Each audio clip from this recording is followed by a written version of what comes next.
皆さんこんにちは。お絵かきバーチャル YouTuber のやきまえるです。なんとスマホ版クリップスタジオペイントにとっても使いやすい新しいお絵かき画面が追加されました。クリップスタジオペイントは僕がメインで使ってるお絵かきソフトで、プロもね愛用してる人がものすごくたくさんいるすごいソフトなんですけど、そのスマホ版がめちゃくちゃ操作しやすくなったんです。クリップスタジオペイントって高性能で機能も盛りだくさんなのにめちゃくちゃ安く使えるってのがすごいソフトなんですが、スマホのね小さい画面だとその多機能さゆえに今まではごちゃごちゃしちゃって正直なところ少しね使いづらい面もあったんですよね。で、今回新しく追加されたお絵かき画面なんですが、触ってみたんですけどマジで使いやすい。実は動画撮影時点ではその新しい画面はまだねリリースしてないんですが、なんと今回セルシスさんのご提供でリリース前の新クリップスタジオペイントを先行して触らせていただけたんですよ。いやもうめっちゃ嬉しい。なのでこの動画ではスマホ版新クリップスタジオペイント何が変わったのかっていう紹介をまず行って、その後に実際に新バージョンでお絵かきしているところを解説付きでお見せしていきたいと思いますので楽しみにしていてください。それではスタート。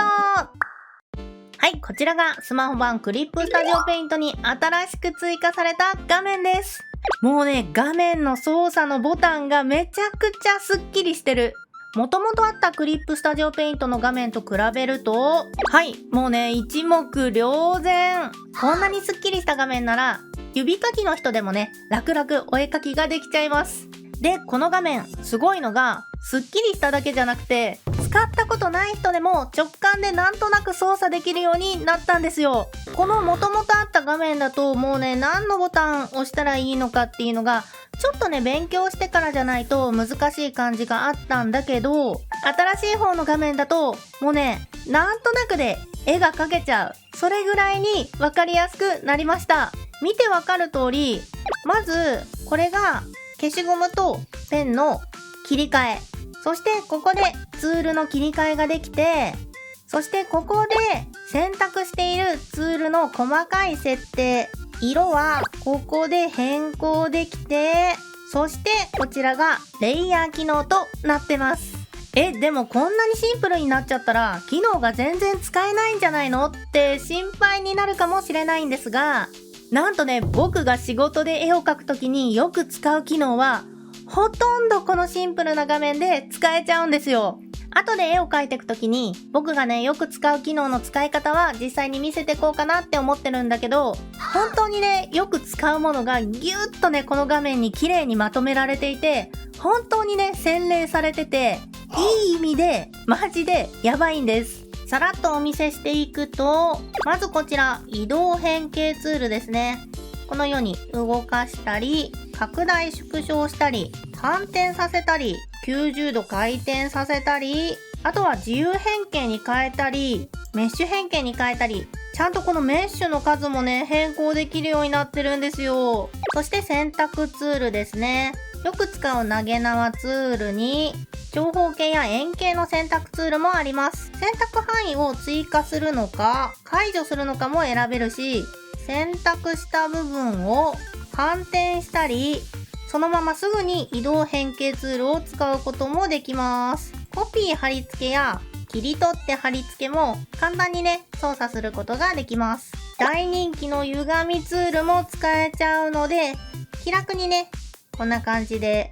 形とかを調整することができます。歪みブラシの大きさも変更できるし、歪み具合のね設定なんかも細かく行うことができます。で、さらに図形ツールでは直線を引いたり、他にも長方形や丸やら多角形やら折れ線やらね、いろんなものが描けちゃいます。中を塗りつぶすのか線のみなのかとか細かい設定もねいろいろ行うことができます。そしてブラシツールにペンや消しゴムはこの真ん中のボタンを押してもらうことでペンの種類を変更することができます。ででペンをね、使ってる最中でも、ペンの大きさはこんな感じでね、変更できるし、不透明度もね、変更することができます。そして塗りつぶしツールですね。塗りつぶすことができます。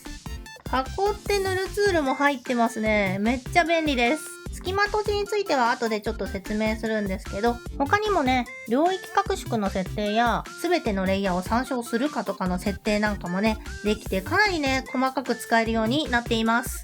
そしてスポイトツールですね。スポイトは普通に長押しするだけでも使えるんですけど、こちらのボタンからでも使うことができます。ちゃんとね、参照先も表示色とレイヤー色ね、どっちを参照するのってのが選べるようになっています。こんな感じでよく使う機能がわかりやすく並んでいて、で、さらにね、細かいそれぞれの機能の設定も十分ね、行えるようになってるんです。で、さっきちょっと話してた塗りつぶし機能にある隙間閉じっていうね、機能があるんだけど、お見せするとこんな感じで、隙間があると普通ね、塗りつぶした時に、こうやってね、はみ出しちゃうんだけど、隙間閉じをオンにすると、このようにね、はみ出さずに塗りつぶせるんだよね。この設定、初期値がね、オフになってるんで、使うときはね、オンに設定しておくとめっちゃいいです。レイヤーもこんな感じで、しっかりね、モードも変更できるし、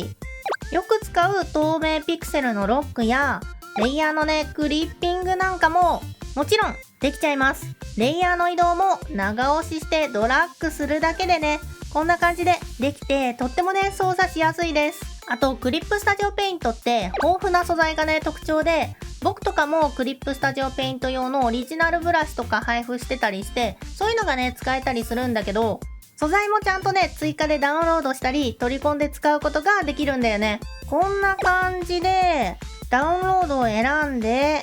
例えばこの一番上に出てきたブラシをダウンロード。はい、これでね、ダウンロードしたペンが使えます。クリップスタジオペイントには素材がね、本当にたくさんあるので、どんどんね、使っていくといいと思います。あと、クリップスタジオペイントといえば、便利な 3D。これも操作できちゃうんです。スマホとは思えないぐらい、3D がね、ぬるぬるぬるぬる操作できて、すっごく使い勝手がいいんです。3D をうまく使えば、絵がね、まだあんまり上手くない人でも簡単に上手に絵が描けちゃうので、すごく便利です。とまあこんな感じで、このシンプルな画面にめちゃくちゃ十分な機能が詰まってるんだけど、これね、クリップスタジオペイントをもともと使ってた人だと気になるところかなって思うんですが、使用頻度はね、少ないけど、たまに使う便利な機能ってのが結構あるじゃないですか。それがこの画面からだといくつか操作できなかったりするんですよね。あの機能やこの機能を使えなくなっちゃったのってね、心配する人もいるかもしれませんが、そんなことはなくて、なんとね、従来の画面への切り替えも簡単に行えちゃうんです。なので、例えば、色相サイドメイドっていう機能をね、色味を調整するときによくね、僕は使うんだけど、それがこの新しい画面の方だと操作できないんだよね。それを使いたいなっていうときは、こんな感じで、メニューからスタジオモードに切り替え、これで前の画面に戻せるので、そこで色調補正を行って、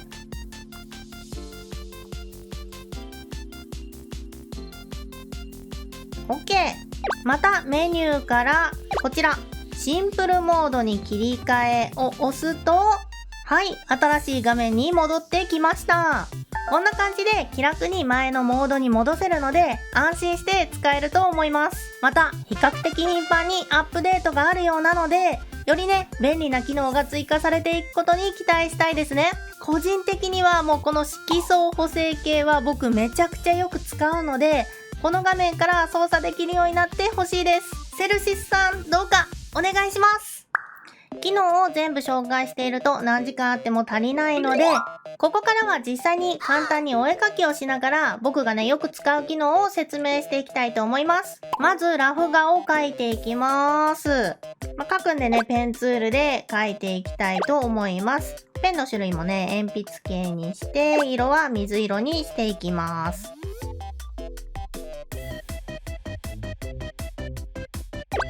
選択ツールとか移動ツールとかを使ってラフのね、形を整えていきます。そしたら新規レイヤーを上に追加して、このラフはね、ちょっと色を薄くしておきましょうかね。で、新規レイヤーに線画を描いていきます。線画を描くときは画面をね、拡大して描くとスマホだと描きやすいです。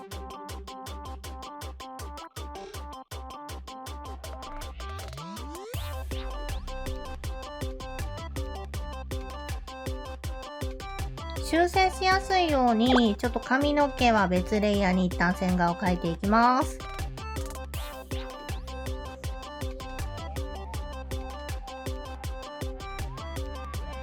左右反転もメニューから行えるので、左右反転した方が描きやすいなって時は、左右反転して描いていきます。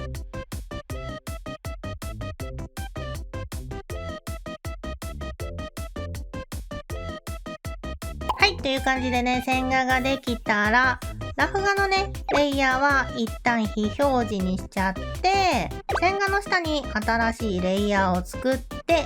色をね、塗っていきたいなと思います。塗りつぶしツールを使えばサクサクっと塗れちゃうと思います。うまく塗れなかった細かいところは、ブラシツールでね、しっかり塗っていきましょう。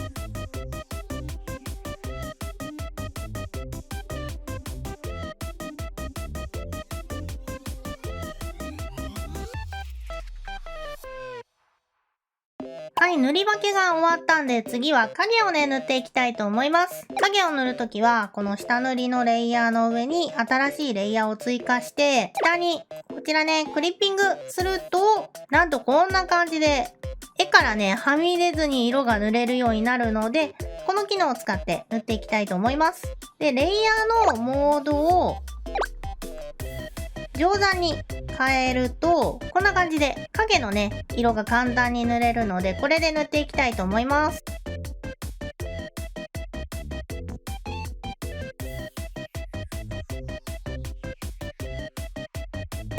はい、影ができたんで次はね、新しいレイヤーを追加してハイライトをね、描いていきたいと思います。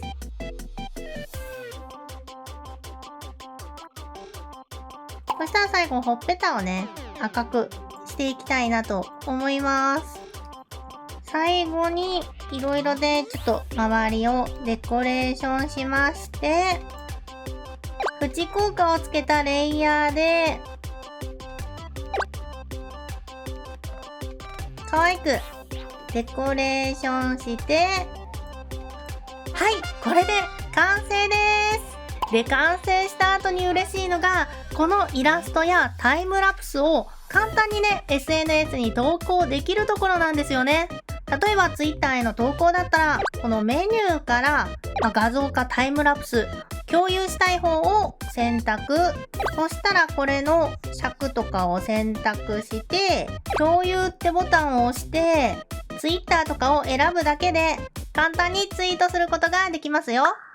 はい、ということで、新しくなったスマホ版クリップスタジオペイントを紹介してきましたが、もうね、本当にめちゃくちゃ良くなってました。ようやくね、スマホでも気持ちよく描けるようになったなっていう感じです。で、クリップスタジオペイントは、プロもね、使うようなツールなんで、有料にはね、なるんですが、お値段はなんと、スマホ版なら月々100円から利用できちゃいます。しかも年額払いならさらにねお得に使うこともできちゃうそうです。そうは言ってもお金を払ってその後ちゃんと使えるか不安っていう人もねいると思うんですが、無料でね使える期間もあるので、まずはね無料で実際に使ってみるのがいいと思います。スマートフォン版ならなんとね毎日1時間無料で全機能が使えるので、早速試してみてください。マジでねいいお絵かきアプリなんで、概要欄のリンクからアプリをダウンロードできますので、ぜひねお絵かきしてみてください。それではスマホ版クリップスタジオペイントの新画面の紹介でした。なんと僕の初書籍、大切なのは練習や勉強だけじゃない、絵が上手くなる5つの習慣が好評発売中です。ぜひゲットしてください。またこのチャンネルではお絵かき関連の動画をたくさんアップしています。チャンネル登録、高評価よろしくお願いします。それでは次回の動画でお会いしましょう。では